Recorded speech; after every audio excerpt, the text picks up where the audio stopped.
Coming up, as the James Harden experience in Philadelphia crashes to a burning halt, we look back at the deal made with the 76ers and the Brooklyn Nets, if this validates the front office's decision-making, and also how sweet those draft picks all become. Coming up next.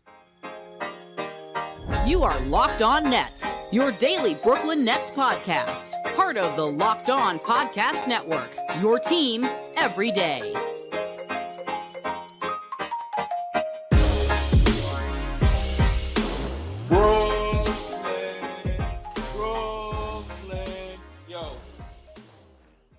Yes, my friends, it is the Locked On Nets podcast right here on the Locked On Podcast Network. It's your team, the Brooklyn Nets, every single day. Over there, you're going to find Doug Norton. He's the owner-operator of DFSR. For all your daily fantasy sports rankings from DraftKings to FanDuel, he's got you covered. I'm Adam Armbrecht, breaking down the New York Football Giants on the One Giant podcast with my boy Andy Mack. We thank you for making us your first listen of the day. We are free on all those great platforms. And Doug, we're going to talk about the state of Philadelphia to some extent, where the Nets draft picks are, and what this landscape looks like when it comes to landing, attracting, and trading for superstars. But right out of the gate, it does feel like there's some validation in what is unfolding for James Harden and the Philadelphia 76ers and the decision-making of Sean Marks and the Nets front office. Oh, my gosh. I mean, like, I think this was already kind of clear in terms of where the Harden thing had pretty much landed based on sort of like what's happened this offseason. But it became absolutely crystal clear when he was at his camp or at camp in China and basically just went out and said, I'm never going to play for a team with Daryl Morey there ever again. And then, like, just in case anyone was not clear about what he said, let me repeat that. I am not going to play for any team, just in case something got lost in translation or they were confused, or just to make sure anyone aggregating this would not be confused. And bring out my whiteboard. Give me the black marker. I'm going to draw the diagram here. It's really funny what's happened with this big three and what's happened with them since leaving Brooklyn and all the other stuff. And, is it vindication like we talk about later? I don't know. Is it good to have gotten away from, better to sell early than late on this? I mean, the Sixers are definitely going to be in this selling late version of this now. Right. And so with the Harden thing, I think that it's further, and we'll talk all about this Harden thing, but it's further proof that the Nets at the time bought in on three guys with immense talent that were always going to be persnickety. I don't know what the word would be, but like they're always going to be some malcontentish, some just a little off, it was always going to be hard to make it work. And like this Harden thing is just proof positive that I just think the guy doesn't totally get it. Like I in terms of like where his stock really is in the overall NBA. Yeah, there's a lot here, but like that was my first reaction. It's like I was like, oh man, thank God this isn't the Nets problem. Well, right. Yeah, the number one A and B of this was, oh baby. And by the way, like for what it's worth, when we're wrong about things, we acknowledge that. When we're right about things, yeah, we take victory laps. At the time of this trade, it felt like it was the right move solely from the idea that James Harden had the ability to opt out in the offseason, and it could have been a clean walk away for James Harden potentially. So get whatever value you can, and we'll discuss that. But there does seem to be this element, and James Harden is King Koopa of the mountain when it comes to it, of being a superstar talent at some point and still, and whatever level that you are, and getting a misconceived notion about what that equates to when it comes to organizations and how far they're willing to go. Now, there's been plenty of examples of teams and organizations, the Nets are one of them, that say, hey, yeah, we'll make the big swing. We'll take the big leap with you. But I actually think when it comes to Harden, what happened here, because he specifically calls out Daryl Morey, this is the breakdown of prime sole superstar in a franchise, a la Houston Rockets James Harden, versus now going to new organization with better superstar, where your GM that was always so in love with you and always spoke so glowing of you did a little reevaluating, especially around the new CBA and what the landscape is going to look like. And unfortunately, he may be right to feel a little bit scorned by Daryl Morey. And at the same time, Daryl Morey is like, I cannot walk forward with a guy like you in this circumstance with everything else that's now coming into the fold. I mean, he calls more. I mean, the part I left out of the quote before is when he just called Morey a liar too. Like, he just straight up called him a liar, which is like pretty shocking thing to say about a GM. Like he doesn't elaborate on what the liar piece is. It doesn't take much to probably piece together one of two things. It's either there was some kind of wink and handshake agreement last year when he signed, when he was in there for the 1-year contract, took a an admitted discount to get guys like PJ Tucker into the door. And there was kind of thought there, it was like, oh, well, he's going to do this contract because they have an agreement for next year that, like, when the player option comes around, that they'll sign him, they'll sign up for like a longer term deal. That's like the one way to interpret the liar piece. Or the other piece would be, hey, if I opt in for this deal, you'll trade me immediately and I'm out of here. And they're not doing that either. So like whatever he's lying about, and he could be something else. Like he could be lying about, what he's serving him for dinner. I'm not really sure, but like, it seems like those would be one of the two things that Morey could be lying about. But what it does not do Harden, and maybe Morey did lie about it, right? And that sucks. And I'm not excusing Daryl Morey here at all if that's actually the case. But what we've seen now twice from Harden, and this is the other reason it's so great to be out for the Nets to be out from under it, is that a complete misevaluation of like what the market is for him too, right? Because he turned down a huge extension from the Nets, took way less, right? Yep. Like after that, and then signed for way less now, and now has probably misinterpreted what the trade market is for him, and probably just submarined his trade market even more with this comment about Morey. Like, because there's who's going to want to do business with this guy, even if he's right. There's too many checks against them on the ledger now, and the Nets, even for all of Simmons's issues, what the Nets got back, and like just the hope that Simmons can like turn into something, it's already probably better than dealing with the headache, right? Like or at least it's close. I don't know. Maybe I'm overstating it. No, but it's worth reminding, like James Harden, and by the way, I'm not knocking him as a talent on the court. When he was here, that brief sample size was absolutely beautiful with those three. And what if, right?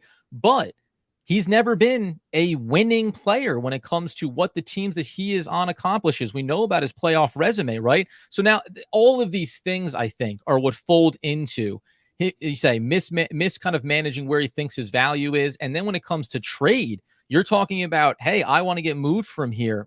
The association of what the number would have been for the contract and finding an attractive landing spot. No superstar talent ages well and gracefully out of that era of their career versus what their career may be turning into. Coming up here in a second, we're going to talk about the Ben Simmons side of this, the return for the Brooklyn Nets, and how they continue to find more and more value in future draft capital.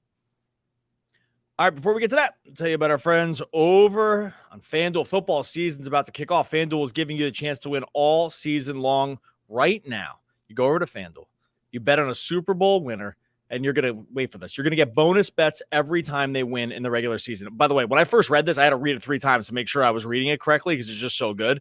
All you go over on the FanDuel right now, you bet on a Super Bowl winner. Maybe you want to do Chiefs plus 600. You want to do Eagles plus 800 outright, something like that. I'm going with the teams that are probably going to win a lot, because during the course of the season, anytime that team wins, you're going to get bonus bets for every victory. You can use the bonus bets on spreads, player props, over, unders, so much more. You can use the bonus bets on NFL stuff all through the season. You can use it on NBA stuff. You want to do a little Mikal Bridges for most improved player. That's looking pretty good right now. He's the favorite over there on FanDuel. Visit FanDuel.com/lockedon. Start earning bonus bets with America's #1 sportsbook. That's FanDuel.com/lockedon. Okay, so as we're talking about James Harden, the fallout that's occurring in Philadelphia, and how the Brooklyn Nets continue to benefit from it. The brief reminder here when we talk about James Harden, remember, he was sent over to Philadelphia along with Paul Millsap. That's right. Paul Millsap was on the Brooklyn Nets in exchange for Ben Simmons, Seth Curry, Andre Drummond, and 2 first-round picks. Before we even get to the Ben Simmons of it, I think the next biggest point here is that draft capital. The Nets still have the 2027 first-round protected pick for coming over from the Philadelphia 76ers. And I think what's at least mildly fascinating about this is, in the moment you go, oh, baby, that just got juicier. But then you do take at least a brief pause and realize that a couple seasons from now, Philadelphia could be in full-blown tank mode, because they may look we already heard about Joel Embiid, and maybe he's getting frustrated with the franchise. So it's hard to know if the Nets will ultimately own that pick. But everything since every trade of Kevin Durant, Kyrie Irving, and James Harden has seemingly looked like it's trending in a brighter direction for the Nets. Yeah, and by the way, and one of those picks already is either Dariq Whitehead or Noah Clowney. I know, like, one of those is the official pick, but they picked them back to back. So, like, it's one of those two guys, right? So I wouldn't lock in the 23rd pick just because that's who it was, Whitehead. It's just one of those two guys. Either way, so like it's like you picked up one of those guys with the trade, probably Whitehead because Clowney was their guy, and then like you said with the 2027 pick. Yeah, I mean, this thing could go south real fast because if Harden is out of here and they don't get a package or out of Philly, if they don't get a really good package for him, which is looking like totally impossible, they have avenues to still be good. They're going to have a lot of cap space going into next summer, and they'll have a lot of ways to bring in a superstar to pair with Embiid, right? Mm-hmm. But like, what's Embiid going to be like if it's just another season of like another malcontent guy that doesn't want to play in the team? Like, how many seasons is this guy going to sit through for this? Because this is looking like it could be the second in 3 years where, Ben Simmons already pulled this once. And then now Harden's going to do it again, maybe. Like, I don't know. You can just start looking around and think, is this the place I want to be? So that 2027 pick, top 8 protected, is still going to be a first rounder. So it's still going to be good. Like, or still going to be just value. Already getting the picks back for Harden is looking better and better based on, he probably wasn't going to stay here anyway, based on he can't seem to stay anywhere now, right? Like, no matter who's around. So it was just like, it's so fraught with peril, these guys. And the Nets somehow did business with the 3 that just never want to stay anywhere. But thank goodness to get some stuff out the door on all these guys, because like, it would be looking so tragically terrible if they hadn't. And I hate to root against teams, but yeah, you have to be like an active rooting against Philly mode for this 2027 pick for sure. And 2024 and 2026 are the only first-round picks. They have it in 2028 as well, but just over the next few seasons. So in terms of the Philadelphia 76ers saying, we'll find ways to get better. The draft, the cap space is the cap space. And if you still have Joel Embiid, you can make a competitive pitch and go out and get a guy on free agency for sure. But as we've seen, like, the Brooklyn Nets are also an example of this. You need to have the draft picks to refill things in behind you. You need some of those picks to hit in order to fill out your roster. Yeah, again, on the overall, if you asked me, what was the hierarchy of the players inside of all of these moves that you would want or not want to have, Ben Simmons keeps rising. Like, he keeps rising up the list. Now the price tag is still the price tag, but now under the new CBA, the fact that there is an end in sight to that contract, if the Nets want to just cleanly move on, that certainly opens up the opportunity to spend elsewhere. But ultimately, James Harden, obviously a hard guy, it seems like, has his own interest or desires, whatever. Kyrie Irving, we know what that has looked like. Kevin Durant, even though I think that he's the least, maybe, I don't know, guilty or whatever, has the smallest pie share maybe in the blame, but that's always been a little bit fudgeable to me as well, because James Harden being in Brooklyn in the first place, there's a divide about this that, well, this is Sean Marks and Joe Tsai. They went all in way too hard, never should have given up all the things that they did to get him. But it was because you had these other superstars, and there was a sentiment that the clock was ticking down on them wanting to stay here unless you went and made this big move, which goes back to the theme. Superstars, certain types of superstars, seem to get into a mentality of, I am dissatisfied very quickly with what is happening within an organization and my opportunity to win. And the only way that I think you can justify that mentality a lot of times is that organizations can be the same way, right? Organizations, a couple of years into it, doesn't look like it's going great, they're ready to also pull the plug. So the NBA has kind of come to this crossroads where, front office and players alike are both saying, we want to be able to do whatever we want to do whenever we want to do it. And in the end, sometimes it's just chaos and rubble for everybody involved, and no one is better off in their future destinations. It's why there's always a market for these guys, even when they start asking out. The Harden is going to definitely test that here for sure, right? Because there can be a point at which your age And what By you the way, want, unique, sorry, not to interrupt you, but unique in the sense that out of those three guys, he's the guy that has had questions about fitness level, commitment, yeah, right? Being ready to play. The other two guys, for anything else you would ever say about Kevin Durant or Kyrie Irving showed up after having to be away from the team for everything that went on, walked on the court, and unlike almost any other NBA player, was like, oh yeah, I can give you 20 points, handful of rebounds and assists. Like those guys were wholly dedicated, whereas James Harden does seem to struggle with that commitment.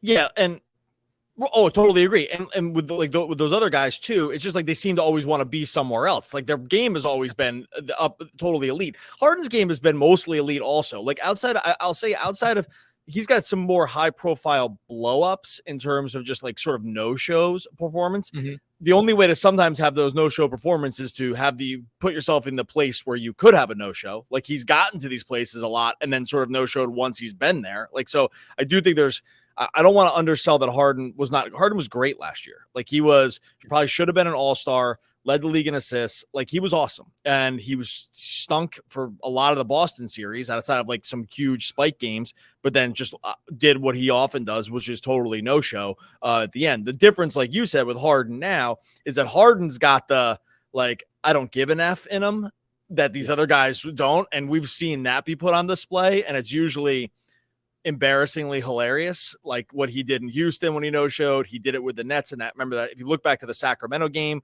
which was just, they should be hang that in the Louvre for how embarrassing it was, like his performance. It was just like an artistic expression of just of whatever a disaster would be on the basketball court. All over the court. And by the way, he got his way. Like he got traded to the place he wanted. It worked. Like, how can you blame him? But here's the thing. And this is why, going back to why the Nets are so glad to be out of this. That works until it doesn't. That works until you're not as good and you're not as in shape, and you had another season where the playoffs kind of stunk, and it's like another thing where you don't want to be somewhere, and it's like you're 34 years old and you want a lot of money. It works when you're in your prime, and maybe it works when you're even on the down, like the beginning of the downhill.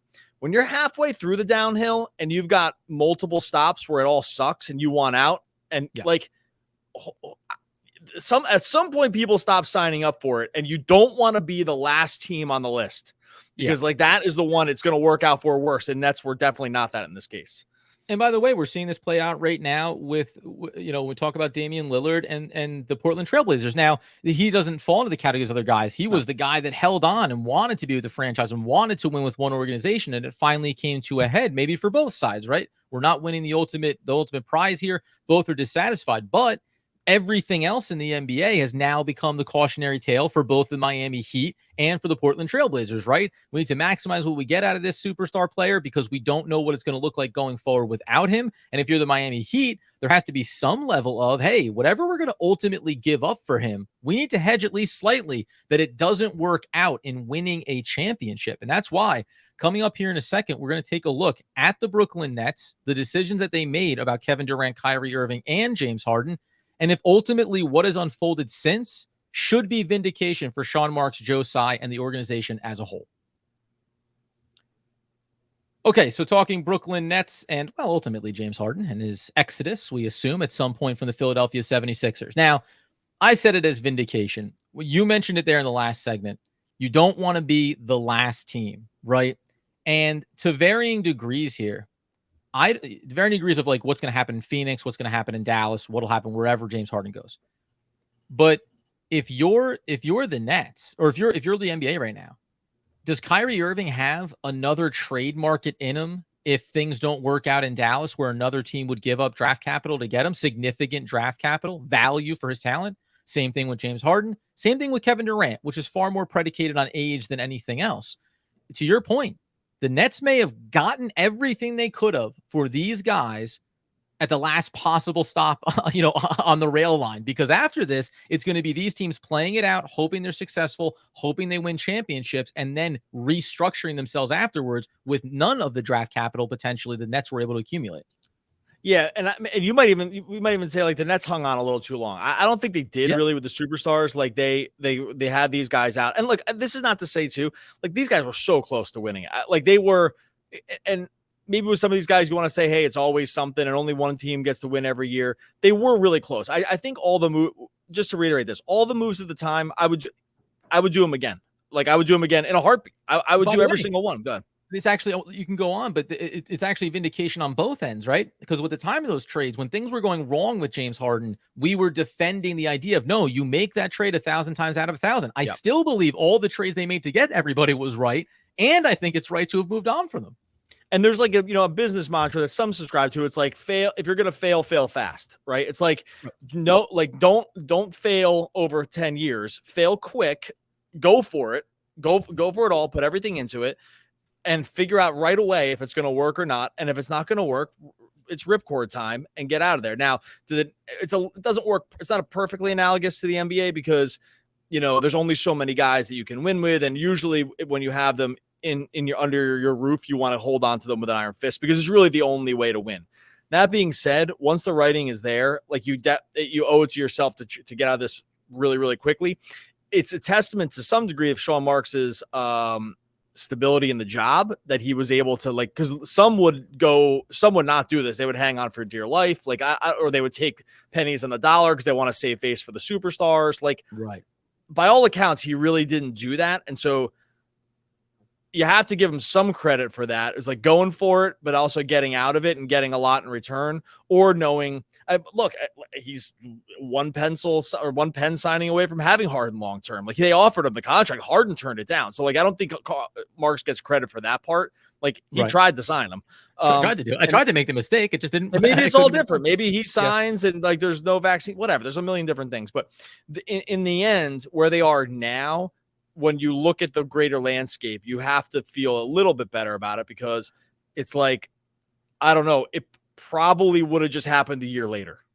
Right. Yeah, and by the way, the Kyrie Irving contract that he ultimately signed with the Dallas Mavericks, there's structures where that version of the contract would have worked with the Brooklyn Nets. But at the time, Kyrie Irving wasn't willing to have those discussions. Right. So everybody maybe, and this is why I say this isn't about propping up Joe Tsai and Sean Marks and saying, boy, they're the perfect model of how to run an organization. Over 2 years, they lost 3 superstars, and make no doubt about it, right? They didn't win a championship in that time.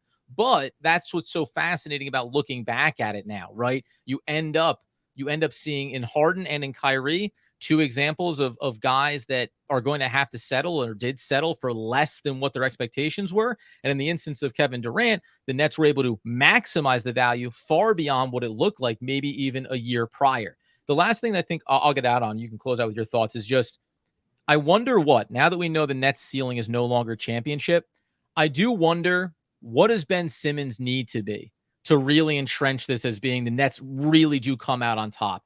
I'm not saying he has to be back to being an all-star, but just consistent and healthy and maybe being a, 12, 15 point and 10 kind of guy and just being a contributor for this team. If the Nets get a couple seasons of that, then I think it even just does further, by luck or otherwise, cement that the Nets are probably on the winning end of this, knowing that Phoenix is going to be more than happy if they get a championship. Likewise for a team like Dallas. But the Nets are positioned very well right now to feel like they took the swing, missed, and then also managed to keep themselves completely out of the dirt on the back end. Yeah, it's hard to do victory laps when you're in this position for sure. So I want to really pump the brakes for myself and be like, hey, they won, because they definitely didn't win. Nobody won anything here. It did not work. Everybody lost. The goal was a championship, and they came well short of it. Right. For as much as we want to say, oh, and I just said it, they would have won the championship. They didn't, and they weren't that close. There was a whole nother series to go through. And those guys, you know what I mean? So there was lots that needed to happen for them to have won. If they were healthy, sure, but they were far. And then the next year was way far away. And then the next year completely blew up. So it's they weren't really ever that close in terms of the overall finish line. Again, you always do the moves for Simmons. For you to feel really good about whether they won the trade or not. I mean, they're probably getting pretty close now. The 2 first-round picks and knowing that Harden was just going to submarine this baby on the way out anyway, that is probably already getting close to retain some value on the way out. It sucks that Simmons will always be compared to this thing, but that's just what happens when you make a lot of money. You get expectations are raised, and that's just the price of, fame and fortune sometimes. For him at this point, I don't know, 65 games and don't be a negative would probably be fine. Right. I don't really know. It's the bar for him is unfortunately pretty low also, but that's only because where he's placed the bar sort of based on injury and mental health and all the other stuff.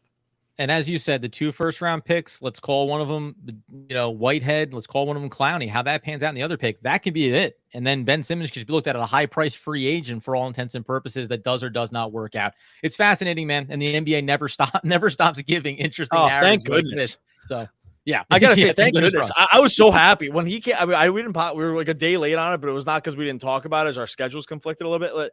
Like when I saw that quote, I was like, yes. And I was like, he called Morey a liar. Yes, there's so much good stuff. Thank here. My big guy. The NBA was in such a dead season. Like nothing was happening at all. We just needed James Harden to go to China and call everyone a liar. Like that was the thing you needed in the offseason. Because look, sometimes this stuff does grind to a halt, but in general, the cool thing about the NBA, and this is why I think folks interact with this podcast and us, and like even and watching games and everything, is that like the NBA is super fun on the court. It's been a great time off the court too. I mean, this is literal soap opera stuff happening in real life, and I don't know, it's fun to talk about. And it's also I'll always add on other rooting interests into the fandom piece of this. Like if you can root for other teams, like for functional reasons. Like I know sometimes I just want to see this other team lose. I don't really think about that too much, but when there's picks tied to it, I start thinking about it a lot. Right? I don't want to be like a general hater. Like people aren't going to want to hear this. I got to root against the Knicks. That doesn't bother me if they win or lose. Right. Yeah. But if the Nets had the Knicks draft pick, believe me, I'd be rooting every game against the Knicks because there's a real tangible functional reason to do it. So anyway, NBA never stops with this stuff. I'm all good. We can close out. Oh, okay. There we go. That's not the best co-host for nothing, buddy. This guy's the best in the business, folks. All right. We are so close to 6,000 followers on YouTube. We would like to get there because that's just a nice round number. So then we can start climbing to 7,000, but you can't start climbing to 7,000 until you get to 6,000. So make sure you go over to Locked On Nets on YouTube. Subscribe to Locked On Nets all during the off season, but especially during the season. There's stuff happen on YouTube that's just not happening on the podcast. Live stuff is going on. We're doing bonus content on YouTube. There's just a lot of reasons to go subscribe over there so you can get alerts when we're going live with all that bonus stuff. Subscribe to Locked On Nets over on YouTube. Daryl Morey is a liar, and I'll never be a part of an organization that he's a part of. Let me say that again. Daryl Morey is a liar, and I will never be a part of an organization that he is a part of. James Tiberius Harden. One of the all-time great poets. We're back again tomorrow talking more Brooklyn Nets basketball. Basketball, basketball, basketball, basketball, basketball, basketball.